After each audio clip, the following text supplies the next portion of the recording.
Today you'll hear the story behind one of the most popular destinations in the Blue Hills, Eliot Tower. I'm Judy Laren-Jacobs, the Executive Director of the Friends of the Blue Hills. And I'm with Karl Pastore. Hey Judy. Hi. How are you? Do you want to give your title? I am work for the Department of Conservation and Recreation, and I'm the Regional Director for South Region of DCR Parks. Great.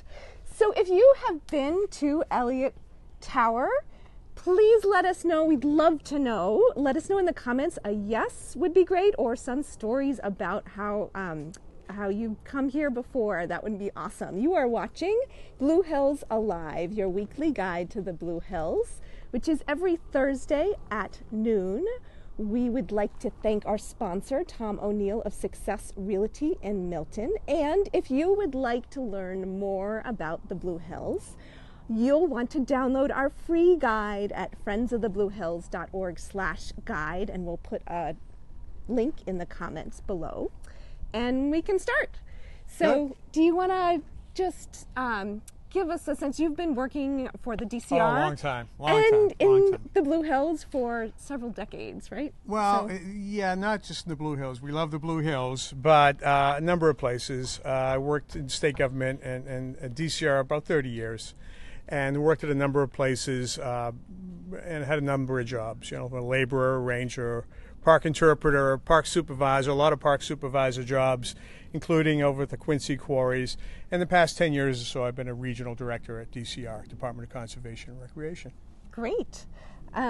Let's see. Eliot Tower is just one of the historic structures in the Blue Hills. Do you want to talk about a few others? Yeah. The Hills is, okay, I got to get the mic, folks, right? Right there? Closer. How's that? Is that good? That is so awesome. Okay, Perfect. thank you. Can we hear you? Oh, you have Yes, your I own have mic. one. Oh, okay. I'm sorry. Why don't I have this pinned on me? So, anyways, the Blue Hills has a wealth of historical structures. As you know, the cellar holes that dot the landscape. There's miles of stone walls that predate the Reservation 85, Weather Observatory, the Brookwood Farm properties, just a lot of historic structures. More park-related are structures like the Eliot Tower, Chickatopic overlooked the parkways, the police station, Mass State Police Station. So there's a whole wealth of really cool historical structures in the park. But you're particularly interested in Eliot Tower. I sure am. Why is that? Well, as you know, I think people know. I mean, it's a destination for the park, for the reservation. It is. I think most people who hike in the reservation, the first time they come, they want to come to the Eliot Tower. They want to get up to the top and look out. So it is a really, I think, a premier destination for people, a focal point, you can say, for the park and surrounding area. I mean, people come, camp groups, you know, they come here. So I'm really interested in Eliot Tower, and I hope maybe with Barbara we can talk a little bit about what we're trying to do here. It's a little ragged around the edges, and we're making some improvements to it. That's great, and we will definitely get to that. Good. And if you have any questions about Eliot Tower, so many people have been here, so you might have some questions. Please let us know in the comments below. And this is Eliot Tower, named after Charles Eliot. You want to talk a little bit about Charles Eliot? He's one of my heroes, Charles Eliot. Kind of born last 1800s, I think 60-ish was born. Boston Brahmin, very, very kind of elite family. As a young person, would tromp all over kind of greater Boston, loved open spaces. And Barbara might correct me on some of these facts, but later on, working with Sylvester Baxter, kind of came up with the vision, the concept of the Metropolitan Park System, which is essentially the idea of a ring of parks around Boston, surrounding Boston, not the Emerald Necklace, farther out, about 9 miles out. And he really understood, Eliot really understood that with the kind of expanding industrialization of the 1900s. It was like booming. The property was being eaten up by industry, and concurrently with the immigrant boom of that time, the 1900s, all the open space was disappearing. All the valuable open spaces like the Blue Hills would have been covered, would have been built up. So he really understood that unless you preserve these open spaces for future generations and for the current generation, you really would lose them. So he had this vision with Baxter. They did this Metropolitan Park System report, I think at the 1897-ish. And amazingly, they were able to, working with all the politics and everyone else, to buy up a lot of the initial property of Beaverbrook, Middlesex Fells, Blue Hills, and preserve it as part of the initial park system and tying it together with some of the parkways. So really amazing, thing compared to what we could do today, probably not, but an amazing achievement. And so he is. He also understood the kind of socioeconomics of the new immigrant populations, where, unlike him, they weren't rich, they had nowhere to go after work, probably after working 60 hours a week, and they needed a place to relax. So he also understood that that population needed those places, and that's one of the reasons that he really wanted to develop those open spaces for that specific population group. So really cool guy. Yeah. Really yeah, cool guy. like it. And deserving of the Eliot recognition here. So. Right. And can you imagine making the Blue Hills today? Oh, imagine. Just so hard. So the bridge and the tower were built at different times, right? Yeah. Bridge, 1904, I think they, and again, Barbara, you can jump in any time over our side here, but bridge, I think, 1904, 1905, in memory for friends of Eliot, they developed that. And the rumor was he actually was sitting up in this location, and he could see Houghton's Pond from this area, and that's one of the reasons that they wanted to memorialize that spot. And the tower was a CCC project, 1938. Great. Did you have more to add? No. Wait. So this is Barb. Do you want to introduce yourself? Hi, I'm Barbara Farina. I work for DCR. I'm a senior project manager in the Department of Planning and Engineering. Karl's explained it very well. The CCC came. I don't know if they have separate teams that built the tower. Then the following year they came back. I think it might have been a different team and added this structure. Do you want to talk a little bit about the CCC, the Civilian Conservation Corps? I don't know. You want to? Yeah, go ahead. You can jump. I can add a couple of things on it. No, go ahead. Okay, yeah. You probably know more than I do. Well, I don't know if I do, but CCC, Civilian Conservation Corps, played a huge role throughout the country during, I think, Maggie Brown, 1933 to 1938, I think it was. And they played a huge role in all state parks and some national parks. And, in the Blue Hills specifically, as Barbara just... Drop the mic, as Barbara just alluded to, the tower and the pavilion were built at different times. Chickatopic Overlook, the beautiful overlook on Chickatopic Road, and the pavilion and the tower were CCC. Numerous... The Middlesex Fells Tower, right? Oh, throughout the whole old MDC park system and statewide, they played a huge role. So great program. They did tons of stuff, enhanced the parkways that were here originally. So they did a lot. Right. And the CCC is pretty amazing. So if you know anyone that has worked in the CCC, we'd love to know in the comments.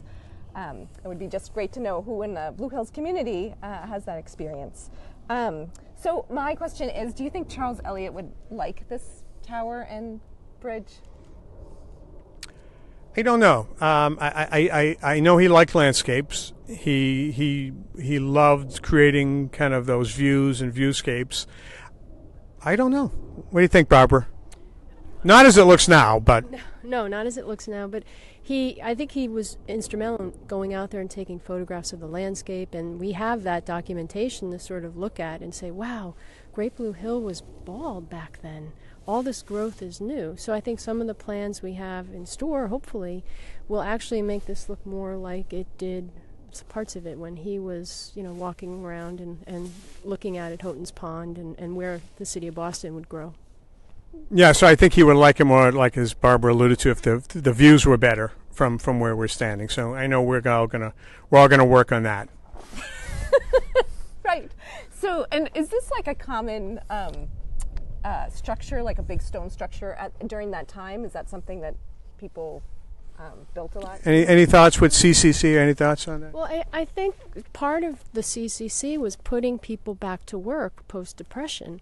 And they were taking people who were really down and out and looking for work of any kind to kind of, support their families. And these are the sorts of things that you can get people to do. They put in a hard day's labor. They're clearing. We have old footage of black and white footage of some of these groups with horse-drawn carts and carting logs and stones and things.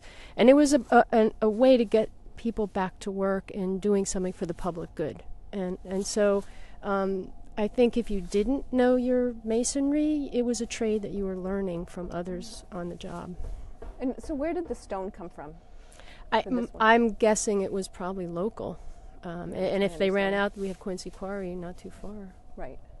Yeah, I think one of the cool things about the CCC and WPA is that their towers and structures reflected the immediate environment. If you go to the Grand Canyon, or if you come to New England, that kind of design and matrix, whatever you want to call it, really kind of reflected the surrounding landscape. So it was very cool.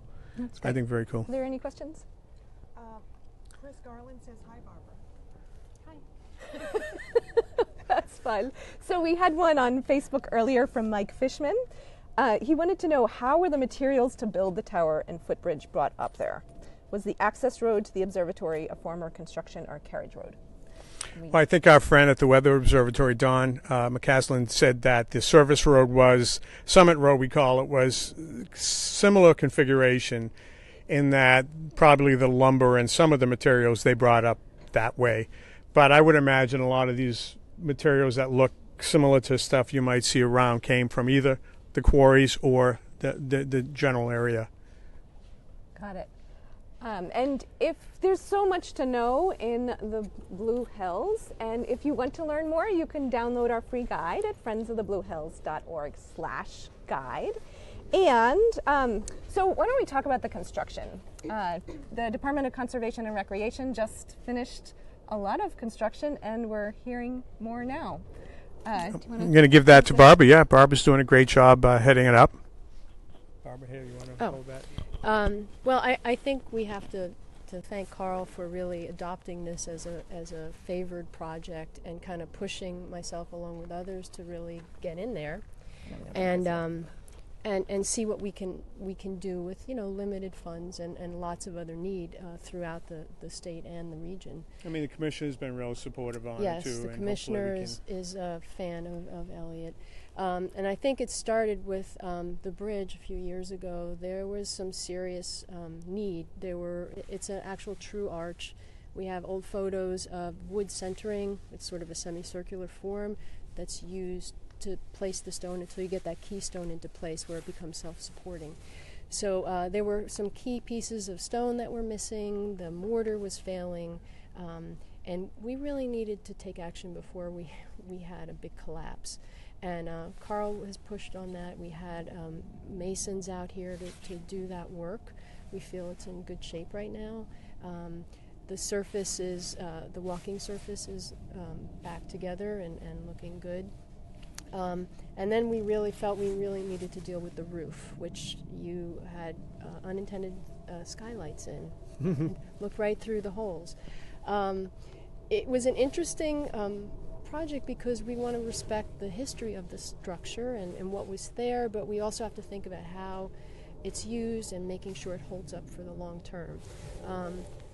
One interesting thing is that when we were trying to look at the shingles on the top of the roof, there was no good vantage point to see what color they were and how we could match them.